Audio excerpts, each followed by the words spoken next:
এই দলটা আওয়ামী লীগটা দুই ভাগে বিভক্ত হয়েছে। আমি যদি প্রার্থীতা না হইতাম এখানে কঠিন একটা সংঘর্ষ লাগতো, আমার এটা মনে হয়েছে।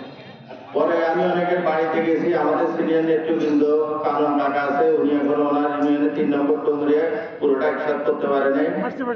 আচ্ছা, কালকে রাতে মিটিং বসছেন, আপডেট আমি জানি না কানন কাকা। তো আমি সবাই যারা অপোজিশনে দল করেছে আমাদের আওয়ামী লীগের লোক, আমি সবাইকে এক ছাতার নিচে মোটামুটি 90-95% নিয়ে আসছি। তো আমি যেটা মনে করি, আপনারা যাবেন সেনবাগের উন্নয়ন, এমপি মহোদয় যদি এমপি থাকে, আমি যদি উপজেলা চেয়ারম্যান হই, আমি উন্নয়নের কাজ বিভিন্ন মন্ত্রণালয় থেকে গিয়ে আনতে পারবো, এবং যেহেতু এমপি আমার ঘরের মধ্যে, আমি ওনাকে কাজে লাগাইতে পারবো। উনি 1400 কোটি টাকা আপনাদের এখানকার উন্নয়ন কর্মকাণ্ড করছে। সাধারণত একটা এমপি এত উন্নয়নের কর্মকাণ্ড, ব্রিজ, রাস্তাঘাট করতে পারে না। তো আমি নিজেও ছোটখাটো একটা ব্যবসা করি, আমি ড্রেসিংয়ের কাজ করি।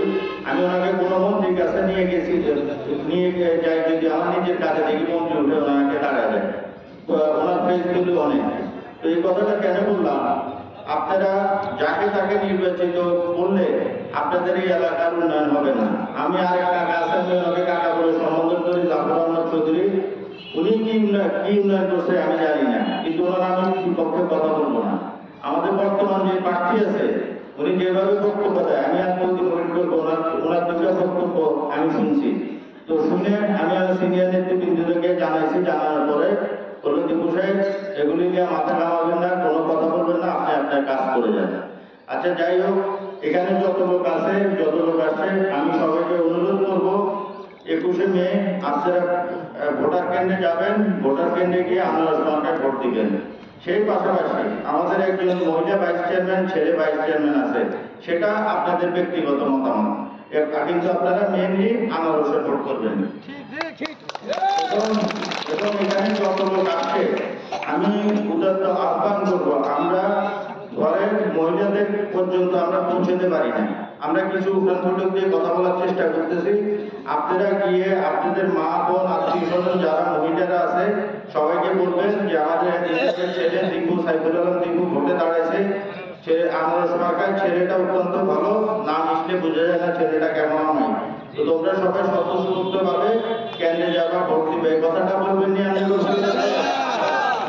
আচ্ছা, ঠিক আছে। এই গরমের মধ্যে আপনারা অনেক ধৈর্য সহকারে আসছেন, বসছেন, আমাদের কষ্ট করছেন। আমাদের নেতাদের একটু হইলেও প্রবলেম বলবো না, গুণের কথা বলবো। মিলন মেলা মিলিয়ে দিছে, খুব মানে এখানে বাস্তব দল যারাই আছে, এমন কোন উল্লেখযোগ্য নেতা নাই যে এখানে আসেনি। তো তাদেরকে সাথে নিয়ে আমরা সবাই একসাথে 25 তারিখে কি আপনারা আনারসের, 21 তারিখে আপনারা আনারসের বিজয়কে সুনিশ্চিত করতে পারেন। এবং আমি নির্বাচিত হওয়ার পরে জেলা পরিষদে আমার উপজেলা পরিষদে আমার বসতে হবে, এবং আমার দরজা সবার জন্য খোলা। আমি সবাই কথা শুনবো, উপকার যা করতে পারি, যা অনুদান আসবে সব দিব। আমার বাবাও দিতে আসছে, আমিও দিতে আসছি, আমরা দিতে আসিনি। তো বক্তব্য বেশি দিকে তো করবো না, এই বলে আমি আমার বক্তব্য শেষ করলাম। জয় বাংলা, জয় বঙ্গবন্ধু।